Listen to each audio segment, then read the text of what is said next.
So strap in, everyone, because today we are going deep on The Truth Behind the Lies. Oh, provocative choice. It is by Conrad Reicher. I've heard of it. Yeah. And I think right off the bat, you can tell this book is going to be tackling some really hot-button issues. Yeah, he doesn't shy away from controversy, that's for sure. No, not at all. Like, I've heard he goes right after Black Lives Matter. He does. And he also questions, like, the dangers of Islam in the West, and even, like, challenges some pretty core tenets of feminism. Oh, wow. So just from the preface, you Yeah. can tell Riker's, he's on a mission here. He's got an axe to grind. Yeah, to shake things up. Yeah. And what's so fascinating about this book is it's not just presenting these issues like in isolation. Yeah.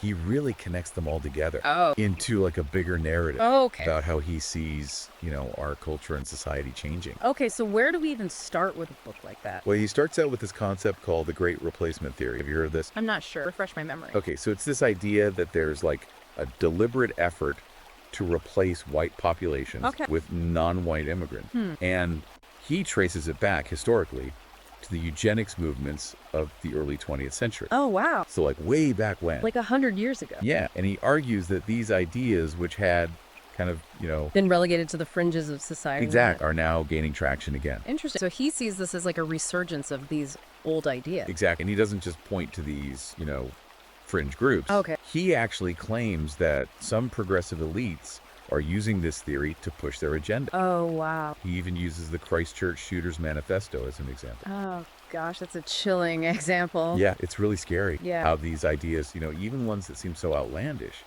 can lead to real-world violence. Absolutely. Yeah, ideas have consequences. They do. So what else does he cover? So next he dives into Black Lives Matter, which, incredibly It's a relevant. hugely important topic. And to his credit, he does acknowledge that, police brutality against black people is a real problem. Okay. But he questions the movement's overall goals and impact. Okay, so he's not denying the problem, but he's questioning the solutions being proposed. Right. And he really goes deep into some specific cases. Like what? Like Michael Brown, Oh, yeah. Trayvon Martin, Familiar names. Eric Garner, Tamir Rice, I remember those cases, yeah. Sandra Bland, Freddie Gray. These are all names that are very much associated with that movement. Exactly. And he, questions the media's role in shaping the narrative around these events. So interesting. And really presents kind of a different perspective on the events themselves. So he's offering an alternative interpretation of what happened. Exactly. Okay. He's also very critical of the defund the police movement. Yeah, that's been a controversial one. It has. For sure. And he argues that it could actually lead to more crime and make communities less safe. So he's concerned about the unintended consequences. Exactly. He really gets into like the nitty-gritty of policy and, And the potential downside. Exactly. Yeah, it's not just like acknowledging a problem. Right. It's also trying to look at the solutions and, And the potential pitfalls. Yeah. And then this is where it gets really interesting. Okay, lay it on me. He also has a whole chapter on Islam. Ooh, that's a big one. And Riker's openly skeptical about its compatibility with Western society. Okay. And he highlights instances of Islamic extremism to, back up his concern. So what kind of examples does he use? Well, he discusses major terrorist attacks like 9/11, the attacks in Paris, Right. London, Barcelona. All very high-profile events. Yeah, and he even brings up this concept of no-go zone. Oh, I've heard that term before. Have you? Yeah, it's controversial. It is. It's used to describe these areas that are supposedly, dominated by Islamic law. Right, and critics often see it as Islamophobic. Exactly. Yeah. It's a very loaded term. It is. So now before you think he's just totally dismissing Islam, it's important to note that he does acknowledge the 5 pillars of Islam. Okay. Faith, prayer, charity, fasting, pilgrimage. The core tenets. Yeah, and he even points out some of the positive contributions they make to society. So it's not a completely one-sided portrayal? No, he does try to present like a more nuanced view. a more complete picture, even if it's controversial. Complex. Yeah, and to add even more to that, Okay. he even goes into this deep dive of the history of the conflict Oh, wow. between Islam and the West, like all the way back to the Crusades. So he's going way back. Yeah, he's really trying to show like A historical context. yeah, the roots of this. Fascinating. Yeah, so we're seeing a real mix of historical context, current events, and some, very strong opinions in this book. Yeah, sounds like a wild ride. It is. So where do we go from here? Well, moving on, he then tackles something called the Blue Wall of Silence. The blue wall of silence. Yeah, so this refers to like this unwritten code among police officers Okay. to protect each other, even when misconduct is involved. Oh, right. Yeah, so he emphasizes the dangers that police officers face every day and the rise in anti-police sentiment that we've seen. Yeah, that's been a big issue lately. It has, and he brings up the Blue Lives Matter movement, Okay. which he positions as kind of like a counter-response to Black Lives Matter. I see. So he's trying to show both sides of that coin. Exactly. It's like he's saying, hey, we need to understand, the pressure, Right. the risks that these officers face before judging their action. It's about empathy and understanding. Exactly. Yeah, and he presents some pretty contrasting data. Oh, like what? Well, he cites, statistics on police brutality against black people. Right. But he also highlights the number of law enforcement officers killed in the line of duty. Right. Showing the dangers they face as well. Exactly. Yeah. It's really about, showing that the reality of policing is a lot more nuanced than what's often portrayed in the media. Right. It's not just black and white. No, it's very complex. It's a tough job. It is. Okay. So what else? All right, so now let's dive into something that probably hits close to home for a lot of us. Okay. The war on femininity. Ooh, that's a loaded title. This is where Riker really gets into some, controversial territory. Okay. I'm He intrigued. tackles the wage gap head on, All right. but questions whether sexism is the primary cause. Oh, that's interesting. So he suggests that other factors, like career choices, the impact of government policies, could play a bigger role than we often hear. So he's not denying the wage gap, No. but he's questioning the reasons behind it. Yeah, it's almost like he's saying that the narrative around the wage gap is oversimplified. I see. Doesn't account for all the complexity. Exactly. And he uses some specific examples, like he looks at different countries. Like stuff. He compares the wage gap in the United States to that of Sweden, Oh, interesting comparison. which is a country known for its, strong anti-discrimination laws. Right. Very progressive country. And interestingly, Sweden has a much smaller wage gap than the U.S. Despite having similar levels of female participation in the workforce, I presume. Exactly. Interesting. So what's the difference? Yeah. What's he attributing that to? Well, he attributes it to Sweden's high level of economic freedom. Oh, okay. So he's arguing that when people have more freedom to choose their careers, start businesses, compete in a free market. The wage gap naturally shrinks. Exactly. Interesting. So it's more about, government policies and regulations Right. than outright sexism. So he's saying that those structural factors might actually be the key driver Exactly. of the wage gap. It's really a thought-provoking argument that challenges, conventional thinking. He also takes aim at the Me Too movement. Oh boy, here we go. I know.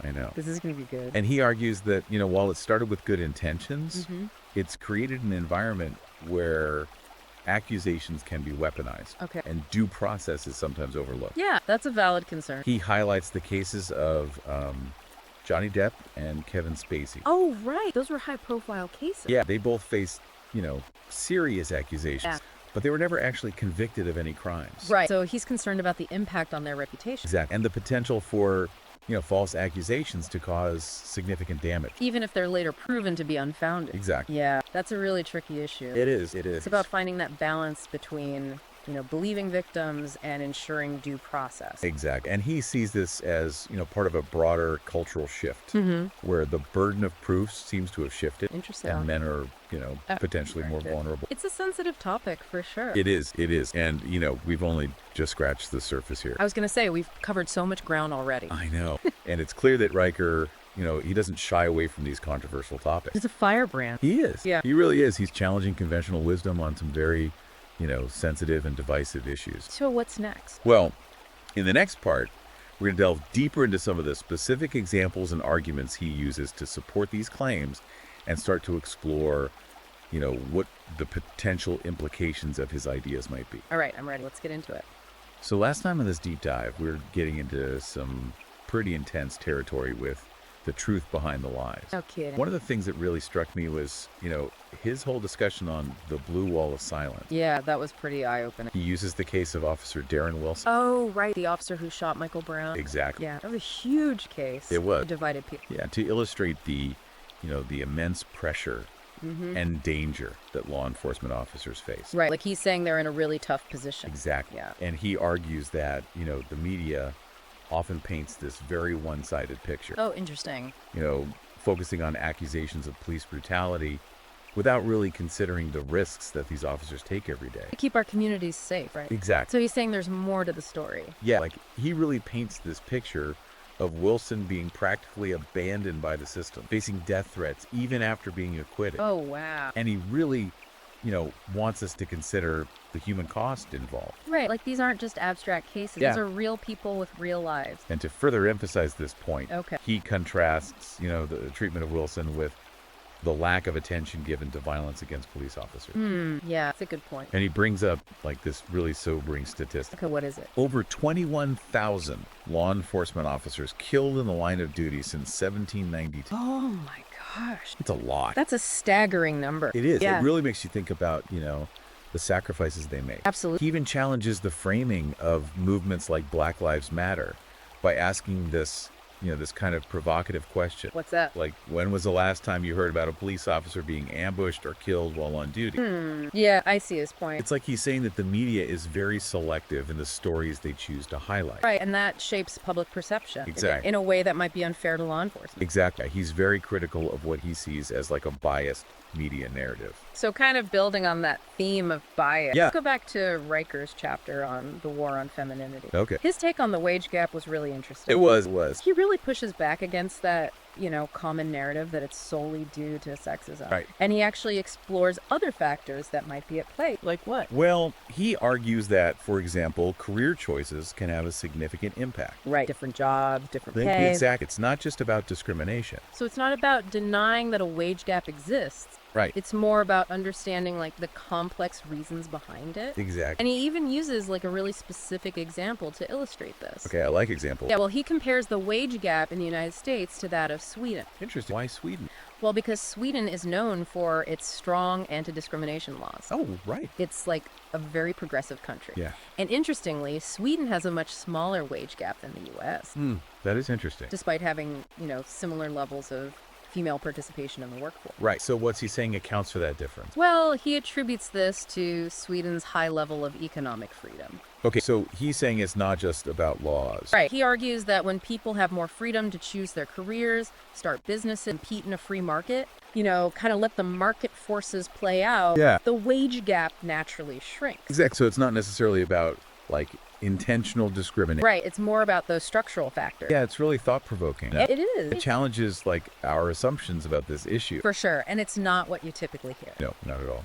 So what about his critique of the Me Too movement? Ooh, yeah. This is where things get really interesting. I was going to say, he doesn't hold back. No, he doesn't. Okay, so what's his take? Well, he argues that while it started with, good intentions, it's created this environment where accusations can be weaponized. Right, it's a double-edged sword. Yeah. It can be used for good, but also for harm. Exactly. And he's concerned that due process is sometimes overlooked. Yeah, that's a valid concern. He highlights the cases of Johnny Depp and Kevin Spacey. Oh, right. Those are really high profile. They were all over the news. Yeah. And, both faced very public accusations. Yeah. And while they were never convicted of any crimes, Right. They were never found guilty in a court of law. their reputations and careers suffered greatly. Yeah, the court of public opinion can be pretty harsh. It can.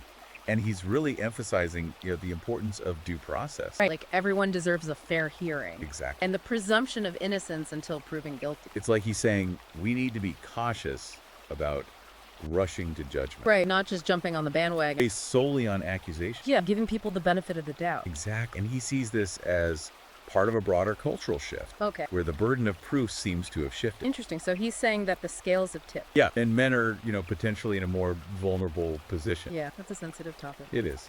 Okay, so moving on. Yeah, let's get into his views on Islam. Ooh, boy. This is where things get particularly controversial. It is. Okay, I'm ready. He's very outspoken in his skepticism. Yeah, I've heard he doesn't pull any punches. No, he doesn't.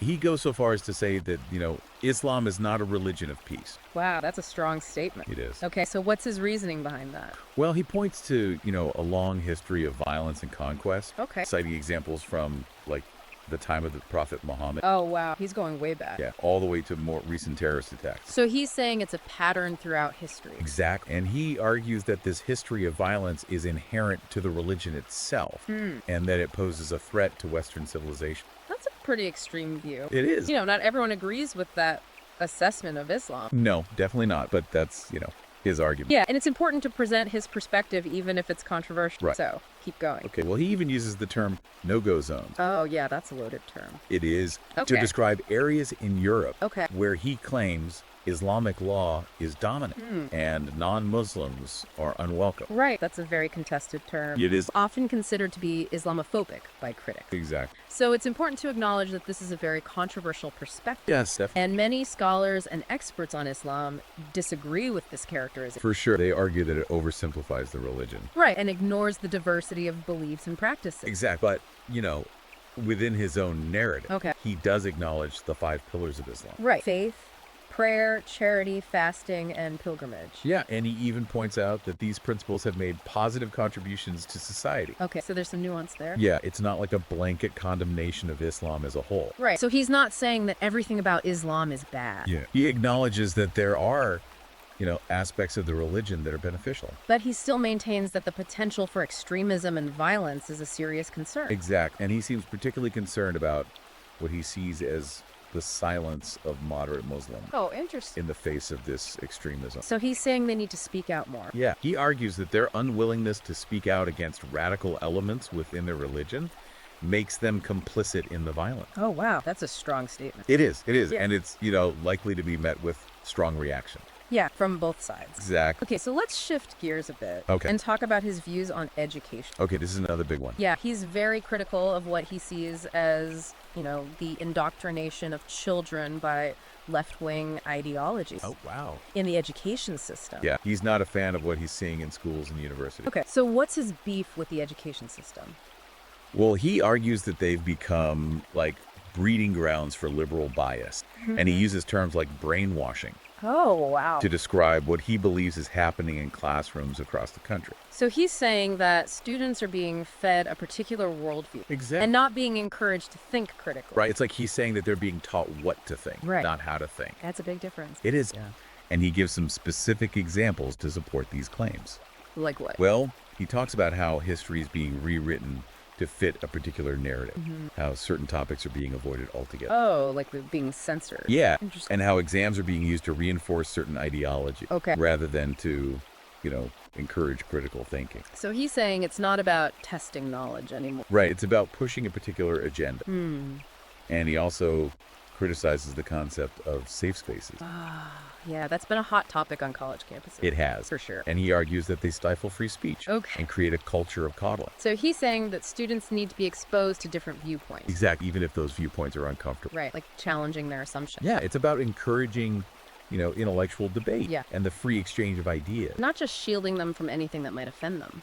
And this critique of safe spaces Yeah. kind of ties into his larger argument about What's that? the silencing of dissent. Oh, yeah, that's a theme that runs throughout the book. It does, and we'll explore that more in the next part. But essentially, he's arguing that conservative voices are being systematically silenced. In academia, in the media, in society as a whole. Exact, and he's concerned about what he sees as, this growing intolerance. Right, like people are being shut down Yeah. if they don't agree with the prevailing narrative. Dissenting viewpoint and a tendency to shut down any conversation Right. that challenges the prevailing, Liberal orthodoxy. Yeah, exactly. So it's not just about education, it's about a broader cultural trend. Exactly. And this is definitely something we'll unpack further in our final segment. Okay, looking forward to that. Because, he presents a lot of evidence and examples to support his claims. Yeah. And it's important to examine them carefully. Absolutely. We need to be critical consumers of information. For sure, for sure. Well, we're running out of time for this section. You're right. I feel like we just got started. I know, but there's still so much more to I discuss. was going to say, we've only scratched the surface. So in our final part, Okay. we're going to wrap up our deep dive into the truth behind the lies. Okay. And consider the broader implications of, Riker's argument. Looking forward to it. All right, so we're back and ready to wrap up this deep dive into the truth behind the lies. It's been quite a journey. It has been lots of twists and turns and, really, really thought-provoking stuff. It really gets you thinking. It does. And, after going through all of this with Riker, Yeah. I kind of wanted to step back and look at, The big picture. what are some of the bigger themes that run through this book? Okay. Yeah, that's a good idea. One of the things that, really stood out to me was this idea of control. Yeah, Riker seems convinced that certain groups or ideologies are actively trying to, control the narrative, control our thoughts, Oh, interesting. even control our behavior. Okay, so like who's doing the controlling in his view? Well, he brings this up in so many different contexts, like the media, Okay, yeah. political correctness, what he calls woke culture, Right. even feminism. So it's like he sees a pattern of social engineering everywhere. Yeah, like there's this like hidden hand guiding everything. Okay, and how does that tie into his other argument? Well, this connects directly to his concerns about what he calls the emasculation of men. Right, that was a big part of his book. It was. So how does control play into that? He argues that, traditional masculinity is under attack. Okay. That men are being systematically stripped of their power and influence in society. And that this is a deliberate effort by, the controlling forces. Exactly, yeah. So what kind of examples does he give? Well, he uses the wage gap as an example, arguing that it's not just about sexism, Right. but about how men are being, subtly discouraged from pursuing certain career paths. Oh, Or interesting. taking on those, traditional roles. Yeah, like being the provider. Exactly, the protector. He even ties this to, the rise of single motherhood, Okay. suggesting that it's creating a generation of fatherless children. Right. Lacking those male role models. Yeah, and, it's a pretty bleak picture he paints. It is. And I can see how it would resonate with men who feel like they're, losing their place in the world. Right. Like things are changing too fast. Exact, and they're not sure where they fit in. Yeah, he's tapping into a sense of anxiety and resentment that's out there. Definitely. And another theme that keeps popping up Okay. is this whole idea of victimhood. Victim hurt. Yeah, like Riker argues that we've become a culture obsessed with victimhood, Okay. and that this obsession is being used to silence dissenting voices and shut down any real debate. So it's like a tool of the controller. Exactly. Okay, so where does he see this playing out? Well, he sees it in the Me Too movement, Okay. where he believes the presumption of innocence has been eroded. Right. So he sees that as an example of this victimhood culture gone too far. Yeah, and he sees it in the Black Lives Matter movement, Okay. where he feels like the focus on police brutality ignores the complexities of, race relations and the challenges faced by law enforcement officers. So he's saying it's a very one-sided perspective. Exactly. And he even takes on the concept of white privilege, Oh, wow. arguing that it's being used to make white people feel guilty and stifle any discussion about racial inequality. So he's saying it shuts down the conversation. Yeah, it's almost like he's saying that this focus on victimhood is preventing us from having, honest and productive conversations. About really important issues. Exactly. It's a lot to unpack. It is. So, after taking this deep dive with Riker, Yeah. what are we left with? Right. Like, what's the takeaway? What should we take away from all of this? I think for me, the biggest takeaway is the importance of critical thinking. Okay, yeah. Riker's really urging us to question everything. Don't just accept things at face value. Exact. Don't be a sheep. Think for yourself. Exact. And whether you agree with his conclusions or not, Right. that emphasis on critical thinking is so valuable. Especially in today's world. Oh, absolutely. We're bombarded with information from all sides. All the time. Yeah, and it's more important than ever to be able to, filter that information. Right. Figure out what's true. Evaluate its credibility and come to our own conclusion. Yeah, don't just believe everything you read. Exactly. And I think Riker's also reminding us that there are always multiple sides to every story. For sure. It's so important to consider all of those perspectives. Before you form an opinion. Exactly. And it's about breaking out of our echo chambers, Yes. engaging with people who hold different views. Having those difficult conversations. Even if they're uncomfortable. Even if they make you question your own beliefs. Exactly. And recognizing that we don't always have all the answers. Well said. Well said. So